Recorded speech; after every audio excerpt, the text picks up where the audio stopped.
अस्सलामुअलैकुम, आप देख रहे हैं स्पोर्ट्स बज़ और मैं हूं लुकमान अली। पाकिस्तान क्रिकेट बोर्ड की जानिब से इंग्लैंड के खिलाफ पाकिस्तान ने अपने टेस्ट स्क्वाड का ऐलान कर दिया है, लेकिन पाकिस्तान क्रिकेट टीम के इस ऐलान में सिलेक्शन कमेटी ने पाकिस्तान क्रिकेट के करता धरता इन सब लोगों ने जो परफॉर्मर थे, जो मुसलसल परफॉर्म कर रहे थे, कामरान गुलाम, उनको सामने देखते हुए भी नजरबंद, इस हवाले से अपनी आंखें बंद कर ली हैं और दुनिया को यह बताया है कि कोई कितना भी परफॉर्म कर ले, कोई कितनी भी अच्छी परफॉर्मेंसेस दे ले, हमारे लिए यह मानी नहीं रखता है। कामरान गुलाम, जिसने इसी टूर्नामेंट में चैंपियंस कप में बड़ी अच्छी परफॉर्मेंसेस दी और दो सेंचुरियां स्कोर की, और उसने दोबारा से दस्तक दी कि मैं कामरान गुलाम हूं, लेकिन पाकिस्तान क्रिकेट बोर्ड पर कोई असर नहीं हुआ, कोई फर्क नहीं पड़ा। एक मरतबा फिर कामरान गुलाम को नजरअंदाज किया गया है और दोबारा से वही टीम सामने आई है। बल्कि बांग्लादेश के खिलाफ स्क्वाड में उनको रखा गया था, लेकिन इसमें तो अभी तक ड्रॉप कर दिया गया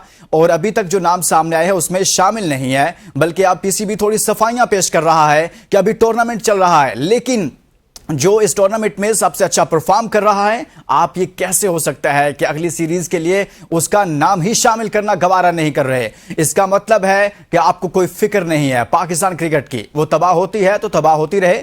आप अंदाजा कीजिए कि क्या हाल कर दिया पाकिस्तान क्रिकेट बोर्ड ने पाकिस्तान क्रिकेट का, लेकिन इसके बावजूद कहा जाता है कि खिलाड़ी मिलकर खेलें, इत्तेफाक से खेलें, उन्हीं लोगों से दोबारा मीटिंग्स की जाती हैं और जो टैलेंट है उसे नजरअंदाज कर दिया जाता है। यह बहुत बड़ी ज्यादती है और ये मैसेज दिया जा रहा है तमाम यंगस्टर्स को। खौफनाक बात यह है कि अगर आप परफॉर्म करें भी तो हमारे नजदीक आपकी कोई अहमियत नहीं है। इस पर बात करेंगे, लेकिन आगे बढ़ने से पहले हम शामिल टॉप स्टोरीज।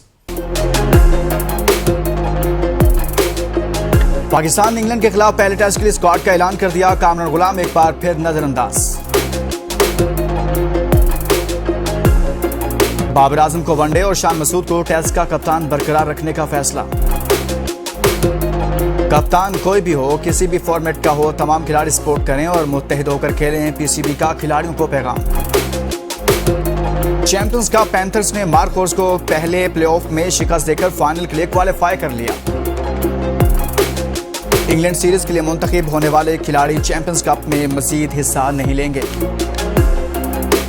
अगर पाकिस्तान के लिए खेलना है तो फिटनेस बेहतर बनाना होगी, टेस्ट कोच जैसन गिलेस्पी का दो टोक बयान। एशियन हॉकी चैंपियंस ट्रॉफी में ब्रॉन्ज मेडल जीतने वाली पाकिस्तानी टीम ताहाल डेली अलाउंस से महरूम। पाकिस्तानी बॉक्सर उस्मान वजीर भारतीय हरीफ के खिलाफ इंटरनेशनल फाइट के लिए थाईलैंड पहुंच गए। वर्ल्ड 6 रेड स्नोकर पाकिस्तान के अजहर इकबाल भारतीय हरीफ को शिकस्त देकर फाइनल में पहुंच गए। आज की टॉप स्टोरीज आपने जानी है। पाकिस्तान स्क्वाड सामने आ चुका है। शान मसूद टीम की कप्तानी करेंगे और खबरें यह भी हैं कि ओडीआई टीम और टी20 के लिए अभी तक बाबर आजम को ही बरकरार रखने का फैसला कर लिया गया है। लेकिन सबसे अहम बात क्या है, वो ये है कि जैसे मैंने अपने इंट्रो में कहा कि कामरान गुलाम को एक मरतबा फिर से नजरअंदाज कर दिया गया है। मैं चाहता हूं कि कामरान गुलाम के स्टैट्स आपके सामने रखूं, उसकी परफॉर्मेंसेज आपके सामने रखूं और आपको बताऊं कि कामरान गुलाम किस तरह से परफॉर्म कर रहे हैं। अभी देखें, चैंपियंस कप में मैचेस उनके 5 हैं, रन्स उनके 248 हैं, एवरेज उनकी 49 से ज्यादा है, स्ट्राइक रेट उनका 100 है और इसी तरह से 2 सेंचुरियां स्कोर की हैं, लेकिन इसके बावजूद उनको नजरअंदाज कर दिया गया। इसी तरह से अगर हम बात करें कामरान गुलाम की फर्स्ट क्लास क्रिकेट की, उसमें भी जबरदस्त परफॉर्म किया है। हम आपको दिखाते हैं, मैचेस उनके 59 मैचेस हैं, रन्स उनके 4377 रन्स हैं, विकेट्स उनकी 28 हैं, एवरेज उनकी 49 है और यहां पर 1600 किए हैं, 20 50s की हैं, लेकिन इसके बावजूद कामरान गुलाम को नजरअंदाज कर दिया जाता है। ये उनकी परफॉर्मेंसेज हैं। इसी पर मजीद बात करेंगे। हमारे साथ मौजूद हैं स्पोर्ट्स एनालिस्ट नसीम राजपूत साहब। नसीम साहब, बहुत शुक्रिया, आपने हमारे लिए वक्त निकाला। हम यहीं से आगाज करते हैं। पाकिस्तान क्रिकेट बोर्ड ने स्क्वाड का ऐलान कर दिया। मैं ये समझता हूं कि हम यहां से आगाज करते हैं कि कामरान गुलाम के साथ बहुत बड़ी ज्यादती नहीं की गई और ये मैसेज नहीं दिया गया यंगस्टर्स को कि आप चाहे परफॉर्म करें या ना करें, लेकिन हमारी पसंद और है, हमारा म्यार और है। देखिए, कामरान गुलाम इस वक्त चैंपियंस वनडे कप खेल रहे थे और चैंपियंस वनडे कप और टेस्ट में बहुत बड़ा फर्क है। अगर उनके ये 200 रन में एक वक्त में हटा दूं, जो 2 सेंचुरियां हैं उनकी, एक वक्त में हटा के भी देखता हूं तो वो डोमेस्टिक पे बहुत परफॉर्म करते हुए आ रहे थे। उनकी रिसेंट पास में परफॉर्मेंस थी जिसकी वजह से वो पाकिस्तान टीम में जगह बनाने में भी कामयाब हो गए थे, लेकिन आपने उन्हें खिलाया नहीं। ये फॉल्ट पाकिस्तान क्रिकेट के आज से नहीं थे। दूसरी इंपॉर्टेंट चीज ये कि आपने हुरेरा को शामिल किया है टीम के अंदर, क्या हुरेरा खेलेंगे? अगर हुरेरा नहीं खेलते हैं, वो भी इसी तरीके से जैसे आप कामरान गुलाम को इससे पहले टीम में लेने के बाद बाहर करते चले गए, तो फिर यही मसाइल रहेंगे। जिस तरीके से पाकिस्तान क्रिकेट चल रही है वही चलती रहेगी। ना हम अपनी बेंच स्ट्रेंथ को स्ट्रॉन्ग करेंगे और ना ही हमें आने वाले क्रिकेटर्स दिखाई दे रहे होंगे वो क्या होप लगा के आ रहे हैं, किस अंदाज से आ रहे हैं। अभी आप अंदाजा करें ना, 7 पाकिस्तान के अंडर 19 टीम के कप्तान फिटनेस ग्राउंड पे बाहर हो गए।